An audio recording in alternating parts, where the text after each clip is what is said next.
Bueno, bienvenidos a todos al webinar sobre juego que organizamos desde Iris Bond. Nos parecía importante abordar el tema del juego. Bueno, primero, principalmente porque el juego es una parte esencial de la vida del niño y asienta las bases del futuro adulto, incluso que puede llegar a ser, ¿no? Entonces, la temática tiene una importancia per se, pero es cierto que a colación de la campaña de juego que hicimos desde Iris Bond en Navidad, en la que queríamos poner en evidencia las dificultades de acceso que tienen algunos niños hacia el juego y por ello a veces para algunos niños el juego se convierte casi en un lujo, ¿no? Así lo decía la campaña, era la forma de visibilizar esta problemática. Pues creíamos importante crear este webinar en el que diferentes profesionales especialistas en el área, de la etapa infantil, pudieran darnos su opinión, contarnos y así enriquecernos todo un poquito más, ¿no? Entonces, ya sabéis que bueno, vamos a contar con la participación de tres ponentes, de tres profesionales especializadas, pero además tenemos la suerte de contar con la presencia de Cristina, que está conectada junto con Lucía, la fisiopediátrica, que hablaremos después, ¿vale? Entonces, para que tengáis clara la estructura del webinar, en un primer momento vamos a hablar con Cristina, ¿no? Le voy a hacer una pequeña entrevista y creo que Cristina nos va a poder dar un testimonio más basado en la experiencia, ¿no? Con su niña, con Andrea, ahora la presento un poco más, y va a sentar las bases sobre las que vamos a ir construyendo la información en este webinar, ¿no? Ella va a crear como la necesidad de que los demás después vayamos contando lo que venimos a contar. Entonces, bueno, pues presento a Cristina López, ella es la mamá de Andrea, va a participar, como os digo, dando un testimonio sobre su experiencia con el juego con Andrea. Ahora hablaremos un poquito más de Andrea. Bueno, en segundo lugar, os presento a Ximena Centeno, que es docente en lenguaje y comunicación y encargada de revitalizar el juego colaborativo como herramienta pedagógica en Chile. Bienvenida, Ximena, muchas gracias. Muchas gracias a ustedes. Gracias, gracias. Bueno, os presento también a Itxaso Martí. Ella es facultativa especialista en el área de pediatría, en la sección de neuropediatría del Hospital Universitario de Donosti. Es profesora de pediatría en la Facultad de Medicina y profesora del Máster de Atención Temprana en la Universidad del País Vasco. Muchísimas gracias por participar, Itxaso. Muchas gracias por la invitación. Y por último, os presento a Lucía, la otra persona que aparecía junto a Cristina. Antes hemos dicho que están juntas, ahora explicaremos por qué. Lucía Álvarez. Lucía es fisioterapeuta pediátrica, es experta en neurodesarrollo infantil y es la fundadora de Baby Fisio, un centro de fisioterapia especializado en neurodesarrollo en Granada. Es experta en fisioterapia pediátrica, como os decía, neurológica y respiratoria. Muchas gracias, Lucía, por participar. A vosotros por invitarme. Muy bien. Bueno, pues ya os he presentado a los demás, ahora me voy a presentar yo. Yo soy Elisabetta, formo parte del equipo de Iris Bond, soy logopeda especialista en comunicación aumentativa y alternativa, soy doctora en este área, investigo sobre comunicación aumentativa alternativa. Desde Iris Bond contribuyo a llevar a la sanidad la comunicación aumentativa y alternativa que tan necesaria es y a la vez tan desconocida, y soy docente universitaria en Universidad Camilo José Cela y Universidad Antonio Nebrija. Bien, entonces, bueno, cualquier duda, como os digo, para los que acabáis de llegar, podéis ir comentándola por el chat y la iré introduciendo durante el webinar. Muy bien. Pues empezamos, como decía, con Cristina. Cristina, bueno, ella es la mamá de Andrea, es la mamá de una niña con unas ganas de jugar tremendas, con unas ganas de comunicar aún mayores si cabe, porque Andrea tiene muchísimas cosas que decir, como todos. Y si seguís nuestras redes sociales conoceréis a Andrea, porque en otras ocasiones ya han participado en algún acto con nosotros, ya han colaborado. Perdonad, que me quedo poco previsiva yo. Me está saltando la batería. Un momentito. Vale, ya han participado con nosotros, ya han colaborado en otro momento, entonces quizá conozcáis ya a Andrea, para los que no las conozcáis en redes es Andrea Koala Guerrera, ¿no? Y pues en una de las reuniones en las que diseñábamos este webinar, Lucía, la persona fisio con la que ahora hablaremos, comentaba que quizás sería una buena idea, sería importante hablar con la mamá de una niña que se ha encontrado de estas barreras de acceso al juego, ¿no? Entonces, bueno, Cristina, si te parece, podemos empezar, si quieres, contándonos brevemente quién eres, quién es Andrea, ¿no? ¿Cuál es vuestra historia brevemente? Y luego pasamos a hablar sobre el juego. Perfecto, pues antes de nada, muchas gracias por invitarme y encantada de estar aquí con vosotras. Y bueno, yo soy Cristina, soy la mamá de Andrea. Andrea es una niña con parálisis cerebral, tuvo ese problema a la hora de nacer en el parto y bueno, ahora mismo tiene 6 años y o sea, motóricamente está bastante afectada, pero cognitivamente está perfecta. Y es una niña que os voy a contar. Pero eso, lo que decimos, es una niña pues, con 6 años, como cualquier niño, tiene muchísimas ganas de jugar, tiene muchísimas ganas de aprender, tiene muchísimas ganas de comunicar todo lo que necesita, entonces aquí estamos para eso, para conseguir que todas esas barreras las vayamos derribando poco a poco. Pues sí, la verdad, además doy fe de que Cristina se empeña y lo consigue derribar esas barreras, ella y el entorno. Bueno, Lucía también forma parte del entorno de Andrea, luego Sí. hablaremos un poco. Bueno, entonces, Cristina, yo te quería preguntar cuál es tu primer recuerdo de juego con Andrea, o sea, ¿cuál fue la primera situación en la que tú te enfrentaste a jugar con Andrea? Pues mira, es verdad que cuando Andrea era un bebé, al final juegas con ella como un bebé y hasta ahí todo era perfecto, porque al final los bebés se basan en mirar objetos y poco más. Entonces hasta ahí perfecto. El problema empezó cuando ya Andrea tenía que interactuar un poco más. Y claro, ahí ves que ella de forma autónoma no podía interactuar, entonces tú tenías que interactuar por ella. Tú tenías que ser sus manos, tú tenías que ser sus pies y la forma de jugar con ella al final es eso. Realmente la que juega eres tú, pero claro, también tienes esa necesidad de poder meterla en ese juego. Porque al final, sí, yo soy sus manos, yo soy sus pies, la que estoy jugando soy yo, pero ella necesito eso, integrarla en ese juego. Claro, es la que se tiene que divertir, ¿no? Exacto, exacto. El juego al final es un juego, sobre todo en niños más pequeños, un juego libre en el que el fin es divertirse, realizarse una fuente de satisfacción, ¿no? Al final, entonces, Sí. claro, quizá la dificultad la encontraba en cuanto a conseguir que se produciera eso en Andrea, ¿no? También una gran dificultad que encontramos los papis con niños con necesidades es que utilizamos el juego para que ellos aprendan. Entonces, ellos no tienen ese juego libre. Al final, Claro. ese juego lo utilizamos para usarlo de herramienta para que puedan aprender, ya sea tanto en fisio, en terapia, en logopedia. Al final siempre tiramos de ese juego, pero juego como aprendizaje, no como juego libre.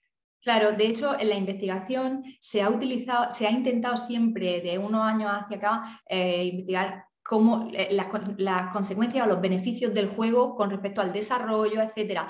Y pocas veces se miraba el juego como una tarea en sí, sin tener repercusión sobre otras áreas, ¿no? Y eso también acala en nosotros, porque es verdad que nosotros contemplamos el juego como una herramienta para conseguir, que lo es, desde luego lo es, ¿no? Pero a veces nos olvidamos, como tú dices, de que bueno, el que juegue libre, no es un juego Claro. libre, no de hecho, al final cuando Andrea le dice vamos a jugar, realmente jugar para ella es vamos a trabajar, claro. pero para ella es jugar, entonces Ya. lo utilizamos como eso. Ya, te entiendo. ¿Qué dificultades, entonces, ya no solo por tu parte, sino por tu entorno, qué dificultades encontraste? O sea, ¿sabíais jugar con Andrea? ¿Sabías el entorno? ¿Qué tal? A ver, yo al final soy la que más metida estoy y veo mucho. Entonces, pues sí, yo saqué una forma de jugar con ella a raíz de poder ver a vosotras jugar con ella y así conseguí aprender a jugar con ella. Pero es verdad que gente que no tiene esa posibilidad, por ejemplo, sus abuelos no vienen a terapia todos los días, sus tíos no vienen a terapias todos los días, sus compañeros de clase tampoco, ellos no saben cómo jugar con ella. Al final los niños, como son más inocentes, buscan su forma de jugar con ella. Ellos saben que Andrea no puede coger las cosas, pues bueno, o se la ponen en la mano. Ellos sí saben, o sea, sacan esa forma de jugar con ella, pero los adultos no sabemos. Entonces ahí el problema está en que nosotros queremos que interactúe con el juguete. No puede interactuar con el juguete. Ojalá, pero esas dificultades son las que encontramos, que es complicado jugar con ella. Ya, también es cierto que a medida que vamos creciendo, vamos perdiendo el conocimiento del juego, ¿no? Entonces, incluso para cualquier adulto, con cualquier niño con un desarrollo típico, jugar a veces es difícil, o sea, hay adultos que no saben jugar con niños, con un niño en desarrollo típico, ¿no? A veces hay adultos que no saben jugar, hay papás que te dicen, no sé jugar con mi hijo, no sé qué hacer, ¿no? Entonces, si encima tienes que hacerlo de forma adaptada, quizá los niños que son los especialistas en juego en ese momento, pues son los que más saben plantearlo, ¿no? Y entonces, ¿qué necesitarías de tu entorno, de tu contexto, ¿qué crees qué barreras encuentras y cómo crees que podrías superarlas sobre todo? Pues realmente lo más importante es el desconocimiento, porque al final, bueno, no sé jugar con ella, pero tampoco sé cómo hacerlo, ni sé dónde encontrar cómo hacerlo. Luego, esas adaptaciones tan necesarias, poder adaptar juguetes fácilmente, que no sea todo, porque al final ya sabes, cuando hablamos de niños con necesidades todo es carísimo, entonces comprar un juguete adaptado no es lo mismo que comprar un juguete normal. Entonces, ¿qué pasa? Pues que vas por el juguete normal e intenta adaptarlo de la forma que puedes para jugar con ella. Pero, pues, quitar esas barreras de esas cosas, porque también tienen derecho a jugar. Claro, son una barrera al final de acceso a barreras económicas que hacen que no podamos adquirir, por ejemplo, juguetes adaptados. Aparte de barreras, ya digo, no tanto económicas, sino también de acceso, porque no es frecuente ver juguetes adaptados. Eso te iba a decir, que tampoco hay tanta variedad de cosas que... Efectivamente. De hecho, sin haberlo muy bien meditado, acabas de sacar un tema que es el que motivó al equipo de marketing en Iris Bond a crear esta campaña, como os digo, que decía como emblema el lujo es jugar, ¿no? Porque para muchos niños se convierte por este motivo el lujo el juego en un lujo. Hace unas semanas, la semana pasada o así, gracias a las donaciones que recibió Iris Bond para adquirir estos juguetes adaptados, se hizo entrega de estos juguetes de la campaña en hospitales a nivel nacional en los que se trabaja con pacientes en etapa infantil, ¿no? Con este tipo de dificultades. Y uno de los hospitales fue el Hospital Virgen de la Macarena, donde fui yo a entregar los juguetes. Fue un acto precioso y la logopeda, fisio, médico, todo el mundo decía, ¡qué maravilla, madre mía! Me decían, nunca había visto algo así, o sea, nunca había tenido un juguete de esto en mis manos, es casi un unicornio, es algo que no conocemos, ¿no? Que nunca hemos tenido. Bueno, pues Cristina, creo que nos ha quedado clara cuál es la situación, cuál es tu opinión, así que de verdad te doy y te damos desde Iris Bond las gracias por participar, por estar tan cerca nuestra, porque al final nos ayudas con este trabajo, ¿no?, de divulgación que tenemos que hacer y que tanto hay por hacer, así que de verdad, mil gracias de nuevo. A vosotras. Un besito, Andrea. Un beso. Muy bien, eso fijaos, decía alguien en el chat, que hay quien se ve reflejado en Andrea, quien ve a su hijo reflejado en Andrea, a Leo, porque al haber una capacidad cognitiva más preservada, el desafío encontrarse principalmente en el plano motor, la intención de juego está, ¿no? La capacidad de exploración de ese juego, la imaginación está, pero el aspecto motor no acompaña para esa exploración durante el juego, ¿no? Entonces se veían reflejados.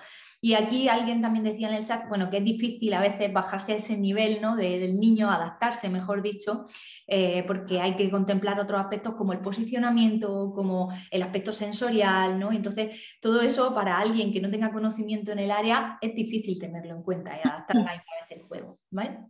Bueno, pues una vez que, como digo, Andrea y Cristina nos ha dado la estructura sobre la que vamos a construir el webinar, vamos a pasar a comentar el tema con las invitadas, ¿no? Con Lucía, Ximena e Itxaso. Si os parece bien, podéis activar vuestros micrófonos si queréis. Si veo que se hace eco algún micrófono, os lo digo y lo quitáis, ¿vale? Entonces, bueno, aunque hay definiciones de juego, hay muchas definiciones de juego, porque el juego está muy, muy estudiado, ¿no? Sí que me gustaría que me dijerais para vosotras, qué es el juego. Por ejemplo, podemos empezar por establecer un orden. Vamos a empezar por Ximena, por ejemplo. Cuéntanos, Ximena. Perfecto. Bueno, acá y en todos lados, el juego es la herramienta vital para los niños. O sea, es la forma en que ellos adquieren las conductas que cuando adultos van a poder establecer, ¿cierto? También el juego es el medio de libertad que tiene la infancia para poder finalmente desempeñarse, sociabilizar, poder aprender, tener la instancia de colaborar y aprender de otros, estar con otros. Es el hecho culmine de la humanidad. A través del juego es que se logra finalmente que el ser humano se geste en sociedad. Así es que el juego es vital. Para nosotros acá en Chile, en Kurumi, le hemos puesto mucha atención al juego, porque claro, una cosa es la accesibilidad y otra cosa muy importante que va súper de la mano es la inclusión. Entonces, ¿cómo gestar un juego que sea didáctico, que sea entretenido, que sea motivador y a la vez que cumpla un rol terapéutico? Es un entramado bien interesante. Así es que el juego es para mirar una y mil veces. Y todos podemos jugar, que eso es lo más importante. Los adultos sentimos que no podemos jugar, pero finalmente uno con un lápiz, con la mano, con el pie, todo es juego. Hay que entregarse un poco. Sí, sí, hay que desinhibirse un poco también, ¿eh? Que hay mucha Exacto. inhibición en el juego. Ximena, de hecho, la creadora de Kurumi, como ella decía, se dedica a adaptar juegos, ¿no? A crear entornos de juego favorables para que todos los niños con todo tipo de diversidad funcional puedan participar en ese juego. Por eso lo mencionaba. Bien, pues bueno, Itxaso, por ejemplo, para ti nos cuentas tu definición de juego. Bueno, la definición de juego tiene siempre una parte lúdica, ¿no? De pasárselo bien jugando, que quizás lo hace diferente a otras formas de aprender. También creo que es la forma que tiene el ser humano de aprender, como de entrenarse a situaciones que van a aparecer más adelante. O sea, pues la interacción empieza en forma de juego que luego te va a servir en la vida diaria. O incluso los animales, por ejemplo, los cachorros se pelean como entre ellos jugando y luego eso les va a permitir más adelante ser pues cazadores, etcétera, ¿no? Entonces, es la forma lúdica que tenemos para aprender cosas en todos los ámbitos, en el ámbito motor, en el ámbito del lenguaje, en el ámbito de la imaginación, y todos ellos requieren una parte de experiencia práctica y además requieren interacción, por lo menos en el caso del humano. Entonces yo destacaría eso, ¿no? La parte lúdica que tiene esto, ¿no? Que probablemente ha sido, o sea, pues hemos aprendido a través del juego que nos gusta y que nos lo pasamos bien, para aprender también, ¿no? Para ponernos en situaciones diferentes y que nos permiten vivir experiencias que igual no las viviríamos si no lo hiciéramos a través del juego, ¿no? Decíamos, el adulto, pues también hay juegos de adultos como el juego de rol, ¿no? Y la gente coge unos roles diferentes a los que son, en los que se ve y ve la experiencia de qué sería en esa situación, ¿no? Como para aprender, como no lo haces para aprender en ese momento, pero en el fondo vuelve a ser un poco lo mismo, ¿no? Situaciones en las que dentro de una fantasía aprendes a comportarte o aprendes herramientas que te van a servir para el desarrollo. Claro, súper interesante esto que dice Itxaso, porque, bueno, revisando algo de bibliografía para preparar este webinar, hablaban de esto, ¿no? De que somos como humanos en prácticas, haciendo lo que a futuro vamos a tener que hacer en serio. O sea, ahora lo vamos a practicar sin riesgo y a futuro así ya sabemos qué son las normas sociales, ¿no? Cómo nos relacionamos entre nosotros, qué es tener una conversación, qué es tal, para después llegar a hacerlo de adulto. Yo querría hacer una hincapié un poco con lo que se ha comentado de si es difícil jugar con niños. O sea, todo el mundo, como en el fondo, en todo caso, es una práctica a través de algo que lo pasas bien para aprender a vivir contigo mismo.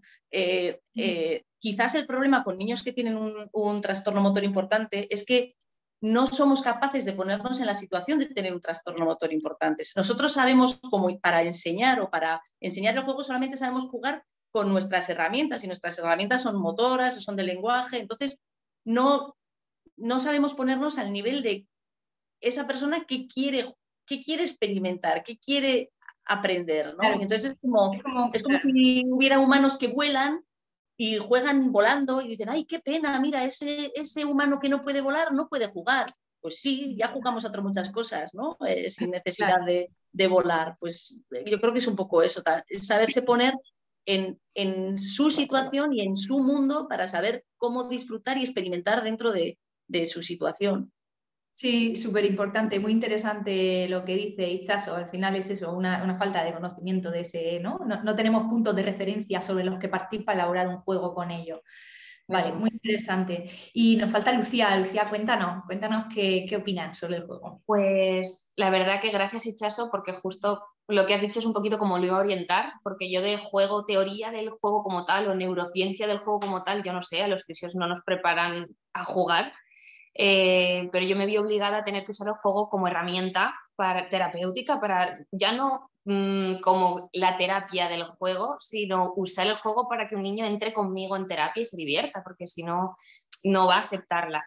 Entonces es verdad que quizá de donde más veo yo el juego es lo que tú has dicho, el conocer las limitaciones, por así decir, o los límites motores, en qué nivel ese niño puede estar preparado para jugar, dónde le estás pidiendo demasiado, pues igual que no le vas a pedir a un niño de 1 año que juegue al fútbol, va a jugar a un juego de ese momento. Vale, pues a nivel motor, estas diferencias en los peques con problemas motóricos se notan más cuando van siendo más mayores, porque a nivel cognitivo sí avanza, lo que el motor se queda atrás. Claro. Entonces, la mayoría de peques con parálisis cerebral, pues a nivel motor se quedan en los 3 meses, vamos, manipulativo menos. Entonces ahí es donde se empieza el hándicap de hay que buscar otras herramientas de comunicación o algo así para que puedan jugar y que no sea todo de manipulación o Claro. motor o físico. Así que al final jugar son experiencias, es yo creo un poco como todas vosotras, que es una práctica para los niños, juegan con imitación, juegan para aprender, la parte de pasárselo bien, súper importante, además aquí lo vemos que si se lo pasan bien, pues eso que aprenden pasándoselo bien se fija mucho más, mucho antes que si es de cualquier otra forma, con lo cual imprescindible el juego y creo que para toda la vida, por supuesto. Sí, Seguir estudiando con un juego, haciéndote tus propias gincanas o tus propias pruebas, siempre se va a fijar mejor o vas a aprender más que de otra forma. Sí, de hecho, bueno, interesante lo que dice Lucía, y es que has dicho una cosa al principio que está preguntando el abuelo de un niño en el chat, y lo voy a comentar, y es que no nos preparan para jugar, por ejemplo, a un fisio. Fíjate qué paradójico, ¿no? Que un fisio infantil va a trabajar con una población infantil, que va a tener que trabajar a través del juego. Yo como logopeda he sentido lo mismo, o sea, hasta que conocí a un terapeuta ocupacional sentí lo mismo, dije, yo no sé jugar, Dios mío, ¿ahora qué hago, no? Porque no sé jugar con un niño y tengo que conseguir una cosa muy difícil, y precisamente eso, que aprenda a través del juego. Entonces es difícil a pesar de que, como has dicho, vamos a ser nosotros los responsables de darle una forma de comunicarse para que pueda jugar, para que pueda aprender, ¿no? Para que se pueda divertir sin más, sin ningún objetivo. Hay una persona en el chat que dice: soy abuelo de un niño de 14 años con parálisis cerebral, afectación motórica, audio y visual, imagino que auditiva y visual, visión en 2 dimensiones. Es un estudiante de segundo de la ESO. Ante la dificultad de interacción con los jóvenes, pregunto, ¿cómo podemos jugar los abuelos con estos niños sin excedernos en un excesivo proteccionismo, es decir, sin llegar a ser sobreprotectores, ¿no? Porque a veces es verdad que guiamos, acaparamos el juego y nosotros somos los que mandamos en el juego. Contadme, si tenéis alguien quiere empezar, aquí sí que doy la palabra a quien tenga algo que decir.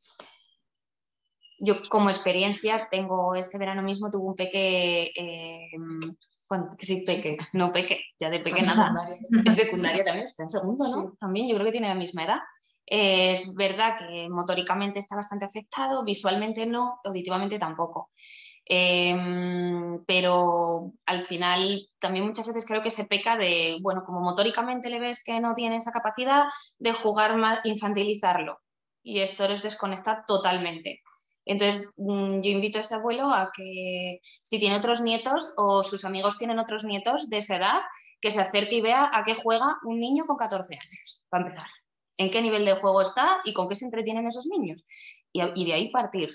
Y es verdad que ya no será un juego tan motor, o el juego motor que tendrán esos niños, si es jugar al fútbol, pues no, o relativo, porque bueno, pues hay sillas, tienen adaptaciones miles, se lleva la silla donde haga falta, hay 1000 formas, pero lo primero es saber qué entretiene a un niño de 14 años. Eso es importante porque, como dicen, muchos niños sufren una infantilización del juego. Yo he llegado a hacer una valoración con un chico, me acuerdo, de 21 años que había perdido la capacidad de hablar, y fuimos a valorar. Y la mamá, cuando le dije, bueno, ¿qué le entretiene?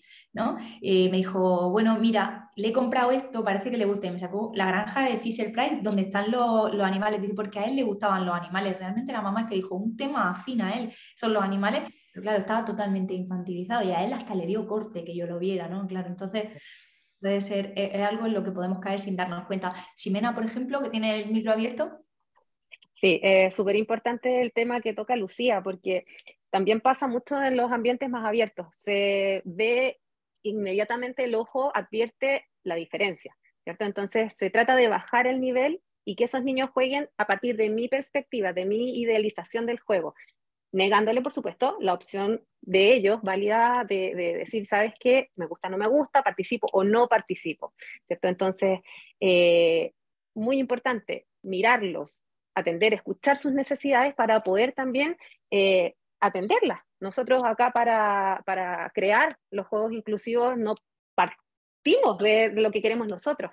Nos juntamos con niños, conversamos con ellos, vemos las temáticas, entonces a partir de ellos se pueden ir gestando también instancias súper significativas y transversales sobre todo, porque finalmente todos pueden jugar siempre y cuando esté el ambiente preparado para que esos niños ingresen al juego o participen con sus amigos, se sientan convocados a relacionarse.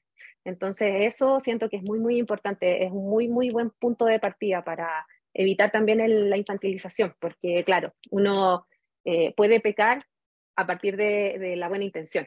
Claro. Entonces el estudio también ahí es súper relevante, cobra un tema muy importante.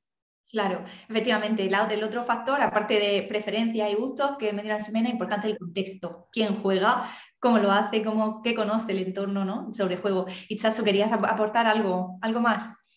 Sí, yo creo que bueno, entiendo que el abuelo o las personas de alrededor no tienen los problemas auditivos o visuales, pues lo que tienen que tener es los oídos muy abiertos y los ojos muy abiertos para intentar ver qué es lo que verdaderamente le gusta, porque igual al que hay que preguntarle qué es lo que le gusta jugar y a qué, pues es él, o que intente explicarnos o que se pueda, como pueda comunicarse, que no ha explicado un poco el tema de la comunicación, cómo se da, intentar ver qué es lo que puede funcionar, ¿no? Y yo creo que también otra de las cosas se aprende a través del juego, porque es así como aprendemos, pero creo que también lo ha comentado Ximena, lo del tema de que no jugamos igual con nuestros amigos, que con nuestros padres, que con nuestro terapeuta, o sea, y entonces que pues el hermano tiene que jugar como hermano, el abuelo tiene que jugar como abuelo y el logopeda o el terapeuta como terapeuta, ¿no? Y que no todo el juego, o sea, si dos hermanos no juegan a aprender algo, ¿no? Sino que juegan por diversión, pues también en este caso a estos niños también se les debe permitir ese juego por diversión, sin más. Claro. Sí, muy importante, entonces, fijaos, estáis evidenciando una necesidad que se da en el juego, ya es la de la comunicación. El juego, como hemos dicho al principio, debe ser a priori libre y de hecho habréis notado, si habéis jugado con cualquier niño, que cuando llegáis e intentáis adaptar el juego a lo que vosotros queréis, oye, los metemos aquí en la canasta, se acabó el juego. O sea, tienes al niño a 10.000 kilómetros jugando solo. O sea, ya es como, buf, me aburre, ahora tú quieres ponerme aquí un reto que a lo mejor a mí no me apetece. Bien, claro, fijaos la importancia de la comunicación durante el juego, porque si no se me impone el juego y ya deja de ser juego. Entonces, fijaos cómo estas personas tienen un alto riesgo de ser sometidos a cómo tienen que jugar. O sea, sí que hay una dificultad. Se evidencia aquí entre todos, bueno, ha salido de forma natural la dificultad que hay, ¿no?, del acceso al juego por parte de algunos niños. De hecho, decían en el chat, importante que les demos la capacidad de elegir, ¿no? Y es que esta capacidad de elección muchas veces pasa por un lenguaje, aunque sea simbólico, o sea, con pictogramas, sea como sea, tenemos que saber con qué quieren, cómo qué eligen, ¿no? Y sobre todo respetarlo, porque a veces no lo respetamos, a veces el niño elige lo que quiere y digo yo, pero a mí eso no me sirve para lo que yo quiero hacer. Voy a poner otro, ¿no?, que me interesa. Muy bien. Dice, hay alguien en el chat que dice, soy profe de educación especial y lo primero que les digo a los padres es que tienen que ser padres y jugar, no buscar ser terapeuta y así todo fluya mejor en cuanto al juego, efectivamente. Exacto. Muy bien. Bueno, pues hay una segunda cuestión, entonces, un poco a colación de lo que venimos hablando sobre las etapas más prematuras, sobre el juego, que me gustaría preguntaros. Voy a, por ejemplo, a preguntarle a Ichazo en primer lugar. ya que hemos terminado con ella ahora mismo, una cuestión, ¿el juego es de carácter innato o es algo aprendido? O sea, ¿es algo que hemos instaurado culturalmente o es acultural? O sea, esto viene con nosotros. Es aprendido, es innato y está presente eso, incluso en otras especies. O sea, los cachorros aprenden, o sea, juegan también y juegan y aprenden lo que toca, no aprenden a hablar, pero aprenden a moverse y a dar vueltas y a morderse y a cazar. Y entonces el niño también. Y además vemos que el desarrollo del juego tiene unas etapas. Y entonces, pues la primera etapa es exploratoria y es más mirarse, tocarse, encontrarse. Después suele ser más pues, la exploratoria, la exploratoria con los objetos, el chupar, el mover, el tirar. Luego aparece el juego un poco funcional, de pues yo le doy al botón y suena, y entonces cada vez un poco el de causa-efecto, y luego a los 2 años pues aparece el juego simbólico, ¿no? El imaginar, el jugar a cocinitas, el jugar a coches, el jugar a imaginar, ¿no? Y esos aparecen en diferentes etapas y cada uno tiene un poco su función, sí, es innato y aparece además, eso está visto que aparece en todas las culturas, probablemente cada cultura con sus diferencias, pero incluso esta forma de aparecer de estas edades se mantiene con las diferentes culturas. Claro, efectivamente. Lucía, ¿qué opinas sobre el innatismo del juego? Pues sí, yo creo que igual que Chacho, vaya, totalmente innato, que se ve en cultura, se ve además lo que dice de las edades, cómo va cambiando. De hecho, nosotros aquí valoramos que no aparezca ese cambio, es un signo de alarma, claro. Y muchas valoraciones, bueno, en fisios más con reacciones y movimientos, pero el juego es una clara delatador, ¿no? De cómo está, en qué nivel, sobre todo cognitivo, social, está este peque. Y que sí que es innato, que no hay que enseñar a los niños a jugar y que muchas veces que les queremos enseñar suele ser por delante del nivel en el que está, es que no nos ponemos bastante a su nivel y pasa lo que tú has dicho, Eli, que el niño te mira como diciendo, vaya aburrimiento. No, si yo estoy organizando aquí mi juego y muchas veces se ve con niños sanos también, que hay muchos papis que no saben jugar, sobre todo en la primerísima infancia, el primer año, los 3 primeros meses, se ve muy difícil. Y al final a mí me gusta mucho ese juego inicial porque a nivel motor, como yo digo, yo me quedo mucho ahí. Luego cognitivamente pasa, pero ese juego motor muy reflejo y muy sensorial tiene donde tú eres el que muestra ese estímulo, es un papel importante porque ellos no se mueven para coger ese estímulo y hay que saber dónde poner el estímulo, qué cantidad, calidad. Sí, de hecho, por lo que dice Lucía, o sea, no solo no es adquirido, o sea, es innato, sino que además es un hito de la evolución, ¿no? En el niño, o sea, es un hito del desarrollo. Es interesante. Ximena, ¿quieres aportar algo sobre el tema? Sí, bueno, ya se ha dicho casi todo, ¿cierto? Estamos todos de acuerdo que es innato y yo quisiera hacer un pequeño en el tema del adulto, ¿cierto? Que uno intenta, porque uno trata, insisto, con la buena voluntad de orientar o reorganizar los juegos y claro, inmediatamente se hace el choque y perturbamos finalmente el juego que se está desarrollando súper bien. Entonces, claro, también ahí el llamado es al adulto a retraerse un poco, aunque dan ganas de repente, es como, es una escoba, no es un caballo. En este momento es un caballo, déjalo y disfruta mirando, ¿cierto? Respetando su espacio. Los niños neurotípicos tienen el tema también en el colegio. Cuando la profesora dice vamos a jugar a esto para aprender esto otro, no quiero y cuesta mucho. Entonces, ¿cómo moderar esa intención del adulto, buena intención por supuesto, hacia ese aprendizaje, ¿cierto? Ocupar estas habilidades, estas ganas de jugar de forma muy cuidadosa. La infancia es un tesoro que tenemos ahí que resguardar profundamente. Entonces, eso quería comentar y agregar porque en verdad es innato.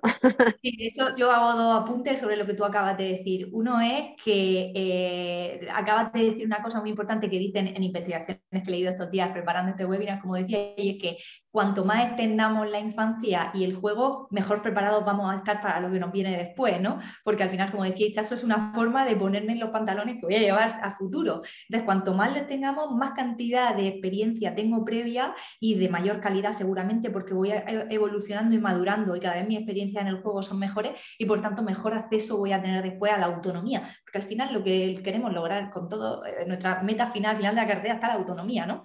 Somos personas autónomas que sean capaces de desenvolverse en la vida diaria de la forma más exitosa posible para ellos.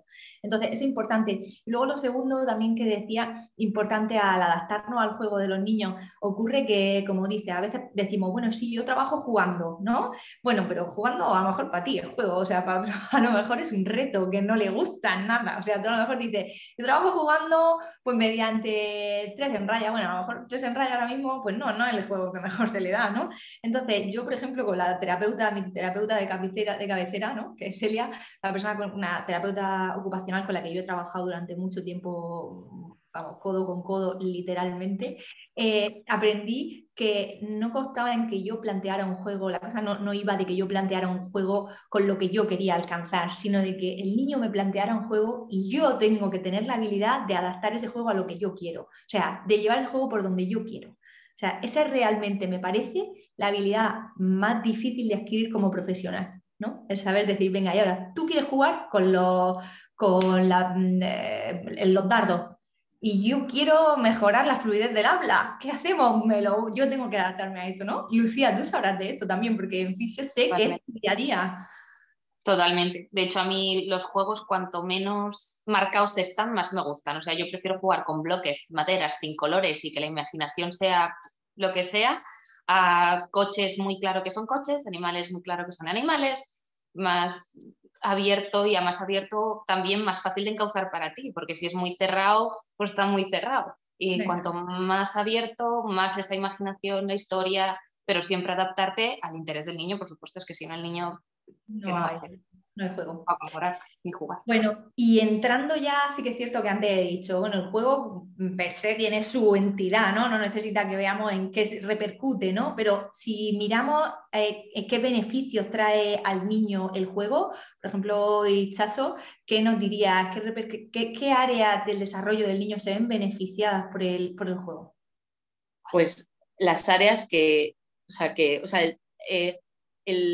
el niño aprende a través de la experimentación. Entonces, desde el punto de vista motor, no se puede andar si no, vamos a hablar de un desarrollo neurotípico, no se puede andar si no te pones en el suelo y no te pones a arrastrarte y no te pones luego de pie y luego no empiezas a andar. Solamente viendo vídeos de andar no puedes aprender a andar. Y eso se sabe también, por ejemplo, con respecto al lenguaje. No se puede aprender un lenguaje solamente escuchando vídeos en un lenguaje, ¿no? O a un niño lo dejas delante de la tele y eso no le va a enseñar nunca a hablar. Para que un niño aprenda a hablar necesita experimentar y desarrollar la interacción y contestarle. Y la imaginación también pues, se desarrolla utilizando la imaginación. Por lo tanto, pues cada juego desarrolla aquella área que está trabajando de una manera, o sea, es muy, un poco volviendo un poco a lo de Ximena, ¿no? O sea, una cosa, entiendo vosotras como terapeutas, intentáis cómo podéis dirigir el juego para trabajar lo que vosotros queréis trabajar, pero de manera innata el niño va a buscar aquello que él necesita en ese momento buscar y lo que él quiere encontrar, ¿no? Entonces, yo creo que sobre todo hay que facilitar mucho ese momento, estar muy pendiente de qué es lo que busca ese niño para facilitárselo, ¿no? Desde el punto de vista, si está con mucha intención comunicativa, aprovechar eso, intentar comunicarse con él, intentar entablar conversaciones, si hace cualquier amago de que está cogiendo algo y que parece que está jugando a cocinitas, ponerse a jugar con él a cocinitas, o a caballos, o a hacer ruidos, o a coches, o sea, intentar aprovechar lo que él está experimentando y lo que él quiere probar para desarrollar esa área, ¿no? Facilitarle, ayudarle en la facilitación, pero siempre en la interacción. O sea, creo sinceramente que el juego solitario, por lo menos en el niño, es poco productivo, quitando lo que puede ser un poco el motor, ¿no? Pero creo que somos seres sociales y que hay que buscar la interacción en lo posible. Vale. Entonces, fíjate lo importante de la observación por parte del adulto, ¿no? O sea, lo importante de que observe el juego. O sea, hay una gran parte de éxito en el juego con el niño que recae sobre la observación que hacemos previa. Y si nos tenemos que tomar unos días para ver, como tú dices, oye, últimamente veo que estás jugando más a juegos de este tipo. No Pero ya... ni siquiera hay que mirar, o sea, ni siquiera hay que programarlo. Yo creo que lo que hay que tener es tener confianza de ser espontáneo, que se es cuando somos con niños que son neurotípicos, lo somos. O sea, no planteamos 3 días antes a qué vamos a jugar, ¿no? Pues el niño de repente coge no sé qué y vamos y aprovechamos eso, ¿no? Pues lo mismo, aunque intentar pues tirar por ahí, ¿no? Es algo que a veces también, pues para intentar explorar a los niños en la consulta, intentas decir, bueno, ¿cómo exploro al niño? Pues como me deja cada uno, y como me deja es probablemente por donde empiece él a enseñarte algo e intentas tirar por ahí. Claro, lo digo más porque es cierto que a veces no observamos muy bien, o sea, porque al final con la cocinita podemos jugar a muchas cosas, ¿no?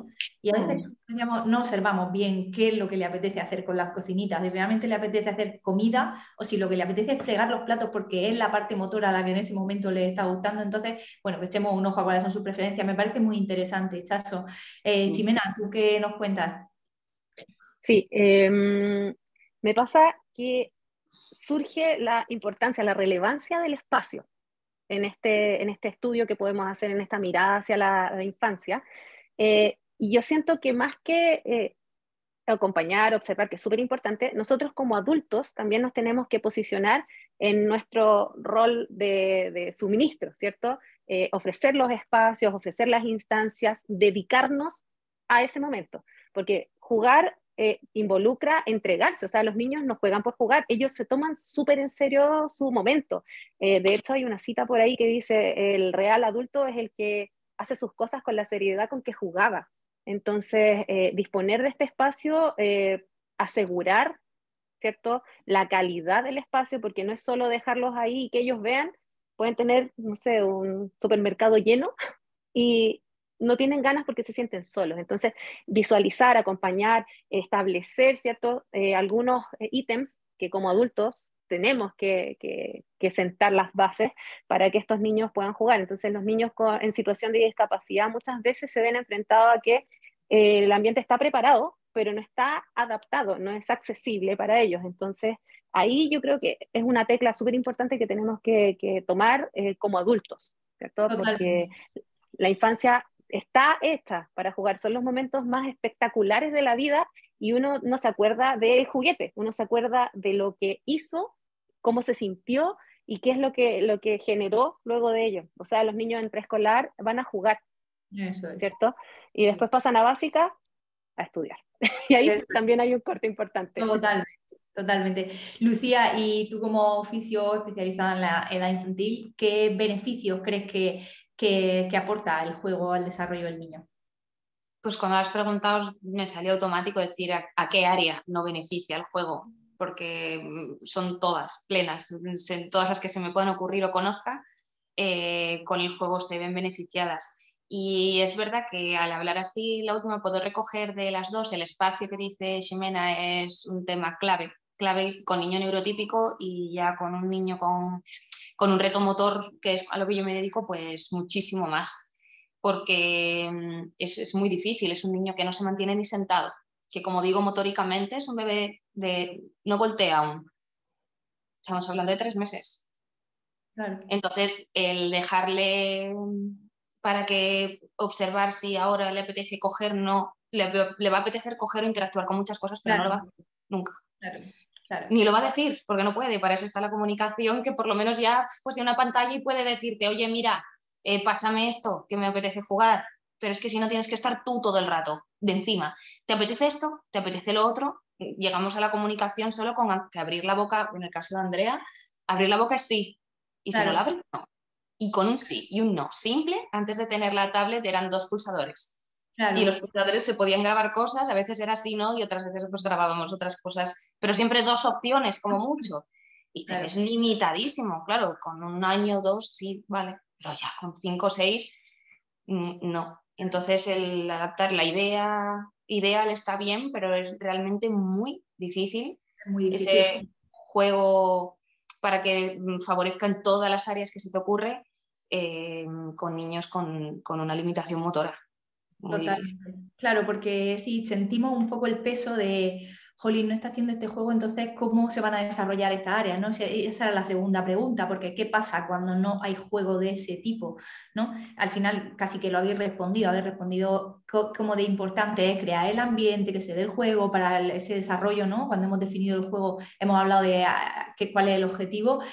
Claro, casi que respondemos, ¿no? A qué no va a pasar si no adaptamos al juego el juego a estas necesidades. De hecho, lo que decía Lucía, fijaos que hablaba de la importancia de que el niño pueda expresar matices sobre el juego.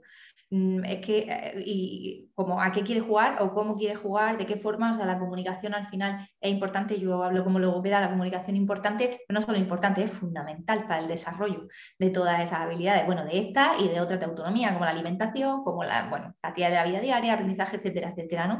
Entonces, súper importante tener una herramienta comunicativa, porque al final a Andrea le ofrecemos las opciones que nosotros creemos que Claro, es que si no sería infinito, es que te tirarías sí. solo en una sala con un espacio organizado, como dice Ximena, con todo guardado, sacando de uno en uno para que no haya demasiado. Claro. Sería infinito porque se le puede Claro. ocurrir jugar con algo que además a mí ni se me tiene por qué ocurrir por mi mente adulta.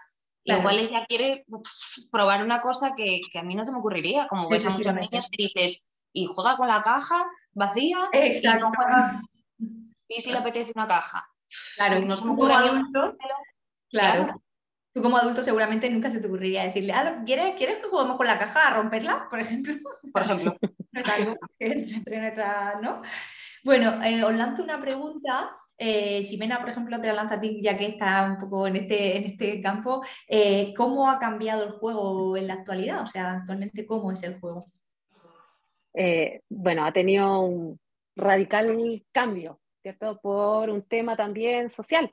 O sea, el tiempo que se destina para jugar es dramático, ¿cierto? Es como lo que nos sobra del día, lo destinamos para ir al parque o jugar con algún amigo, y uno como adulto también. Entonces, el juego ha sufrido bastante traspiés a la larga. El niño va a jugar sí o sí, pero también depende mucho de la disponibilidad que se tenga, ¿cierto? Porque antiguamente, o sea, 5.000 años de antigüedad, hay vestigios de que el ser humano jugaba con piedritas, piezas de cerámica, qué sé yo, distintos focos, distintas como intenciones, pero se juega, siempre se juega. Entonces, claro, ahora tenemos niños que quizás no pueden acceder de la misma manera que accedían hace 20, 30 años atrás a un set de amigos, ¿cierto? Fuera de la casa, en el condominio, ir a la plaza tranquilos, a la playa, jugar con lo natural, el entorno se ha puesto más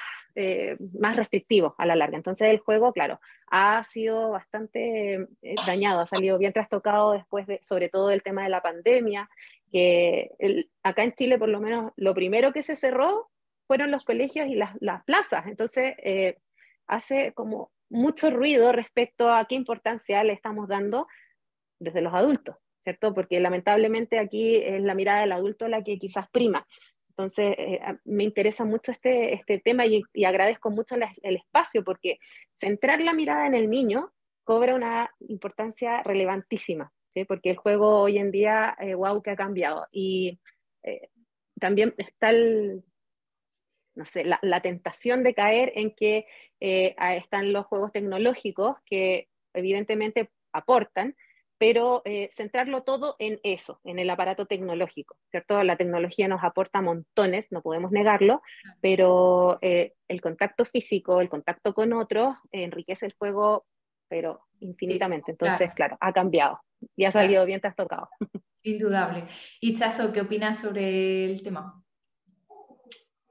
Bueno, Ximena ha hablado muy bien y vamos a decir otra cosa que no tenga así mucho que ver, pero igual entraría en el tema pues, de las pantallas, ¿no?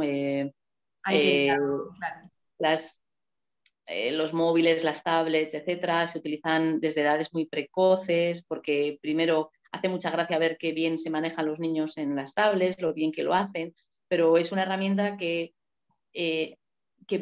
pide muy poco a cambio, entonces es muy adictivo porque provoca un estímulo muy agradable, una reacción cerebral como muy agradable y no requiere nada de vuelta, ni motor, ni expresivo, ni imaginativo, ni nada. Entonces el ver vídeos, el ver el mismo vídeo en YouTube, la misma canción, etcétera, pues se ha visto, ¿no? que los niños que están expuestos a más tiempo en pantalla tienen a veces como un poco rasgos que han dicho pseudoautistas, ¿no? De niños que se encierran mucho en su mundo, que no interaccionan, que tienen un retraso en el lenguaje.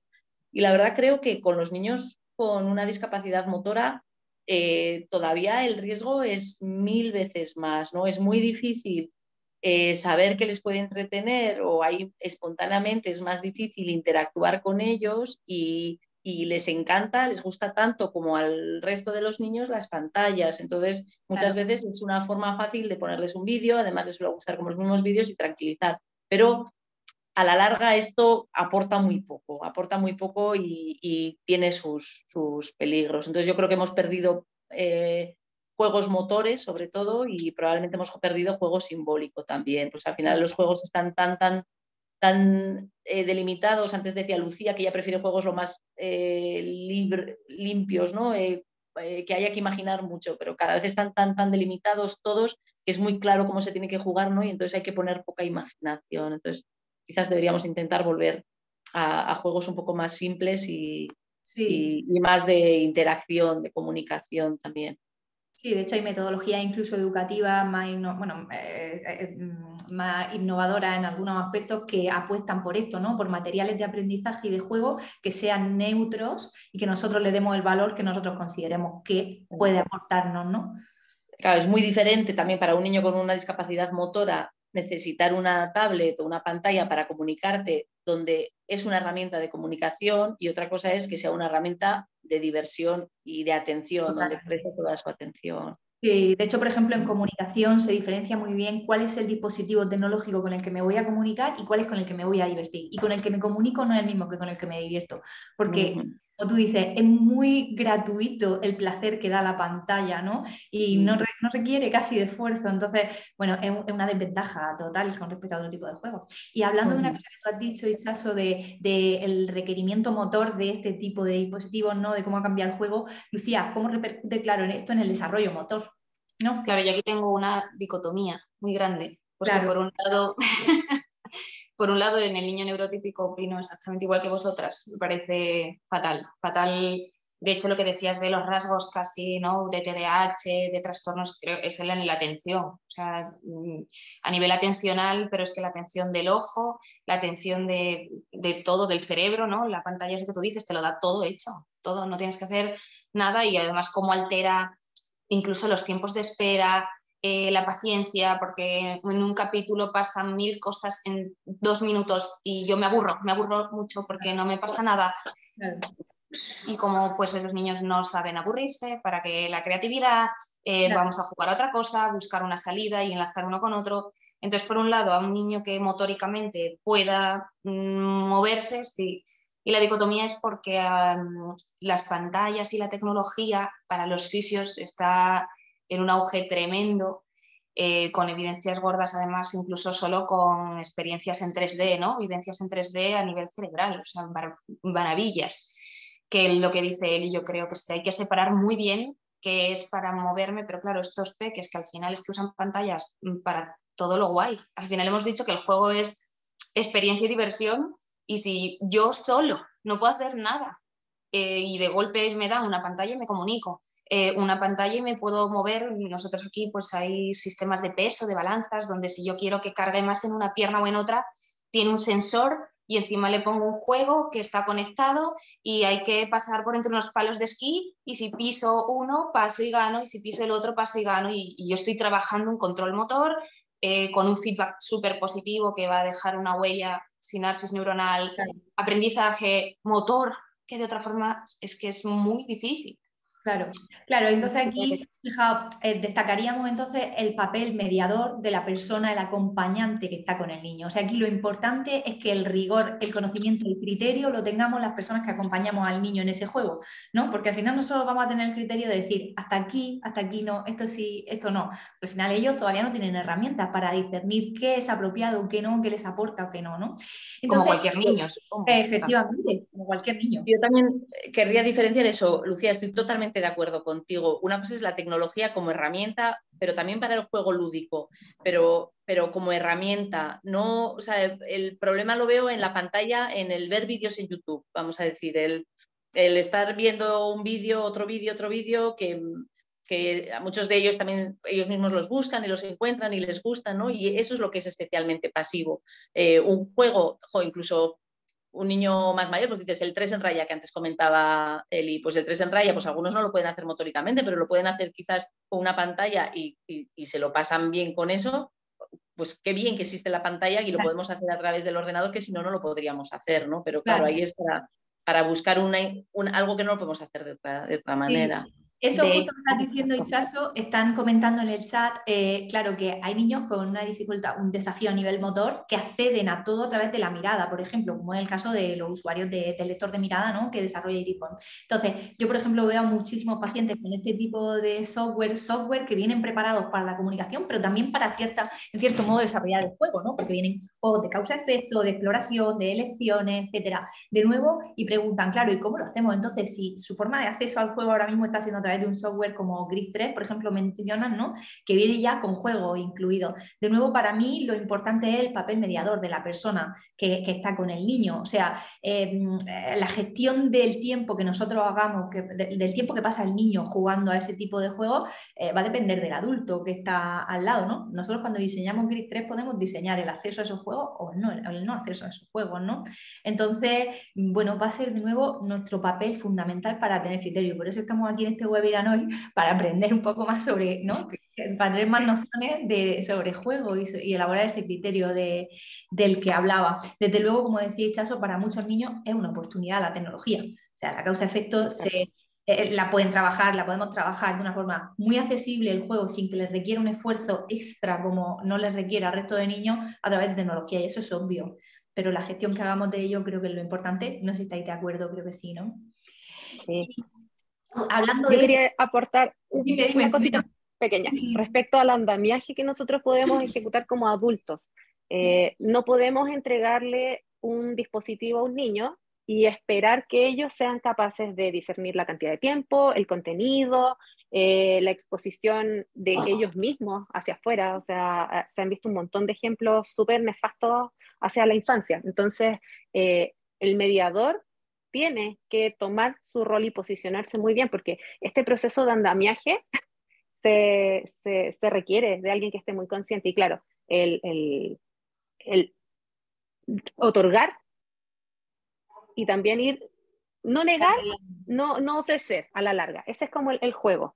Entonces, sí. Claro, acá en Chile está recién empezando ese tema de las pantallas, porque es uno de los países que más pantallas más acceso a pantallas tiene la infancia. Entonces, el cambio de visión, de paradigma, está siendo complejo. Lo importante es que se está ya levantando un poco el tema, porque wow, que es complejo. Sí, es candente. Y yo creo que cada vez va a ser más candente, o sea, va a estar más en el candelero, ¿no? El tema. Y esto nos lleva a una última pregunta que nos vamos de tiempo que os hago. Entonces, ¿qué necesitamos para adaptar, ¿no? Porque lo que estamos mostrando son dificultades, estamos evidenciando dificultades, ¿no? De acceso al juego en todo tipo de población, ¿vale? En esa población que además tiene un desafío en algún área de desarrollo, ¿qué necesitamos para que estas personas tengan una mayor inclusión en el resto de juegos? Porque incluso hablaban aquí un profesor decía, o profesora decía, tengo en clase a un niño con necesidades educativas especiales y el resto de niños no juega con él. Entonces, creo que son muchos los frentes que tendríamos que trabajar, ¿no? Pero, ¿qué opináis? ¿Qué cambio se debe dar? ¿En qué áreas? ¿Con qué personas? ¿Qué entornos? ¿Qué estructuras tienen que cambiar? Lucía, si me quieres decir tú primero y vamos cerrando respuesta. Pues es muy amplio lo que tú dices, es que habría que tocar muchísimas. Yo voy a decir la que más me llama a mí la atención o la que casi mi experiencia un poco personal, porque Yo además de Fisio y de Andrea, además de más peques, pues soy mami de un niño neurotípico que tiene 4 años y bueno, para él es normal, desde pequeño pregunto, creo que es normalizar y visibilizar y sí, normalizar es quizá la palabra. Y para que desde pequeños jueguen, quizá no juegan porque no saben cómo, nadie les ha explicado y les asusta, les puede asustar que se le cae la baba y no me gusta, me da asco y está en su derecho, ¿eh? De que les dé asco que se le caiga la baba. El otro día Martín llegó a casa y no le quería dejar un juguete a Andrea y mira que conoce a Andrea de siempre porque decía que era nuevo de Reyes y le caía la baba y lo mojaba. Claro, como otros niños, en realidad, bueno, hay Claro, y lo niños que dijo, también, vale, tienes razón, pues como todos buscamos los una niños. solución. O Andrea te deja el suyo y te da igual que le haya caído la baba. Bueno, pues, pero es normalizarlo y quizá, claro, si ese niño no se acerca porque no hay un padre que lo normalice, porque no sabe, porque como decía Cris, sabe menos todavía el adulto. Entonces, esa parte de normalizar, de que se vea, de que haya, por supuesto, infraestructuras para que puedan ir al parque y se vea, y normalizarlo al final a todos los niveles que se pueda para que sea normal y que sepan que no está malito, que eso siempre eso decimos, ¿no? No está enfermo, tiene una capacidad diferente, tú eres rubio, tú moreno y ella no camina y habla con los ojos. Claro, Normal. al final, entonces, por mire, divulgar, ¿no? Y concienciar es la clave, creo, ¿no? Por tu parte, Lucía, genial, me parece acertadísimo. Ximena, ¿nos cuentas qué crees, qué cambios crees que se deben dar? Sí, es fundamental un giro completo social hacia la inclusión y no sentirse como el benefactor hacia esta población, que ese Importante. porcentaje, sino que entender que somos una igualdad diferente. Los neurotípicos también son diferentes entre sí. No hay una característica que te haga superior o inferior. Entonces, gestar espacios, como decía Lucía, es muy importante. Que el niño que vaya a la plaza pueda jugar. Y si no quiere jugar, perfecto. Pero porque él no quiere, no porque no están los accesos ni están los juegos adaptados en este caso o diseñados pensando en que todos puedan jugar. Entonces yo creo que ahí está la clave, dar el giro y requiere mucho estudio, mucho estudio Claro, y prepararse, porque claro, de las buenas intenciones podemos llegar a ser abuelitos, claro, pero quizás igual vamos a fallar en lo fundamental, claro. porque cambia rotundamente día a día y la mirada requiere también de un tecnicismo especial y no se trata de ponernos todos a hacer diplomados y magíster, sino que simplemente dedicar tiempo para ver un poco más y entender desde Claro. lo puntual.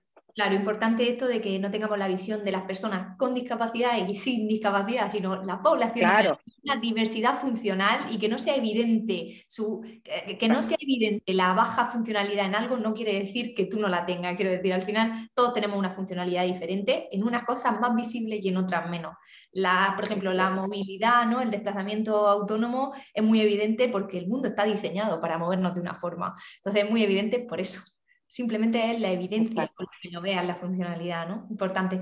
Y exacto. Chaso, para cerrar este turno de preguntas, ¿qué opinas Eh, sobre lo que hace falta? bueno, sí, a ver, es verdad que también depende un poco del grado. He visto una de las preguntas o lo que comentabas ahora, ¿no? Pues que es verdad que cuando el grado de discapacidad motora es alto, pues puede a veces ser complicado que otros niños participen, sobre todo en edades muy pequeñas en las que el juego es muy motor en ellos también. Entonces es difícil que niños que son muy motores pues busquen en un niño que es menos motor el juego, ¿no? Entonces en esas edades yo creo que hay que también mediar y ayudarles a entender, a verlo, a enseñar, es decir, mira, sí, pero no puede hacer esto, pero hace esto otro, ¿no? Hoy ha venido un niño a la consulta pues con una enfermedad muscular, pero que venía con su silla de ruedas y tiene 3 años y medio, y venía en su silla de ruedas eléctrica. Y venía todo chulo él, y dijo, seguro que eres el único que conduces en tu clase, y estaba súper orgulloso de ser el único que conducía en clase. Digo, siempre todo el mundo tiene algo en lo que es mejor o es más especial que los demás, ¿no? Y yo creo que también es papel de los adultos el sacar aquello que le hace especial a esa persona, ¿no? Y que los demás lo puedan ver y que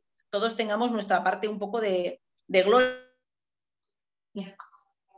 Cuidado, Chaso, te hemos perdido. Interesante lo que estabas diciendo, pero te hemos perdido. Ay, Bueno, vamos a ver si vuelve, si no, bueno, a mí me parece genial lo que decía Itxaso, súper importante, pues de nuevo, el término de diversidad funcional al final es que seamos conscientes de que hay una diversidad de funciones, no hay... Ahora, Itxaso, te hemos perdido un rato, así ahora sí. Me he cortado, ¿no? Se ha cortado, ¿o qué? Se ha cortado, pero no pasa nada, ¿no? Nada. No sé dónde se ha quedado, justo es verdad que Sí. ha entrado una llamada y...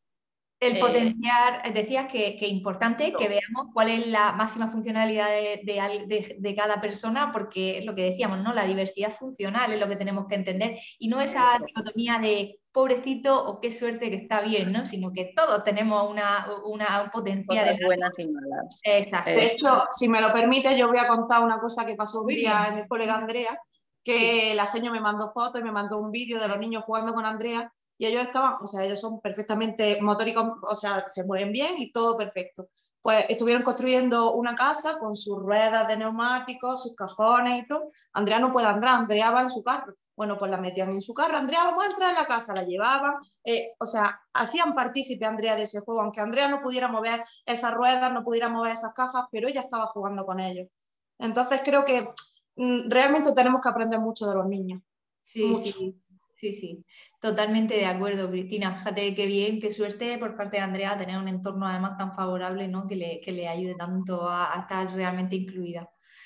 Pues bueno, pues estamos ya, llevamos justo una horita, así que os voy a ir cerrando el webinar. Os quiero dar las gracias por vuestra participación, porque de verdad que ha sido muy interesante, ha sido una suerte teneros en el webinar, poder juntar todas estas opiniones, como os digo, y en base a una experiencia ir construyendo.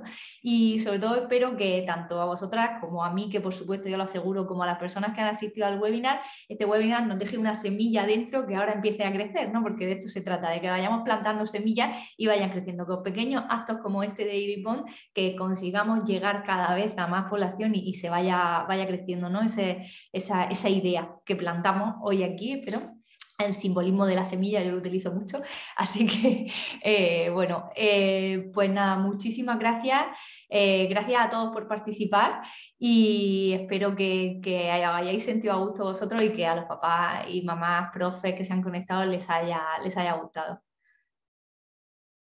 ¿Queréis despedir?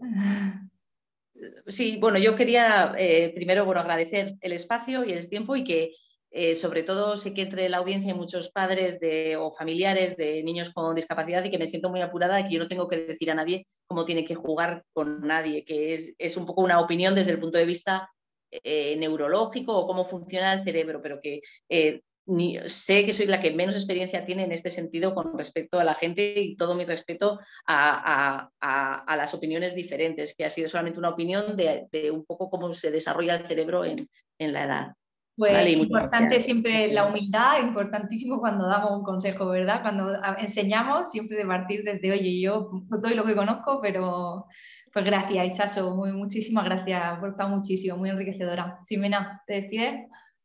Sí, muchísimas gracias por la oportunidad. Siempre es muy interesante tensionar estos temas que ya damos por sentados. Todos creemos que podemos, todos sabemos qué, pero darle la vuelta es muy interesante. Así es que muchas gracias y invitarlos también a dar la vuelta, a girar en torno hacia la inclusión real, que es una tarea que nos convoca a todos, grandes, chicos, medianos, todos.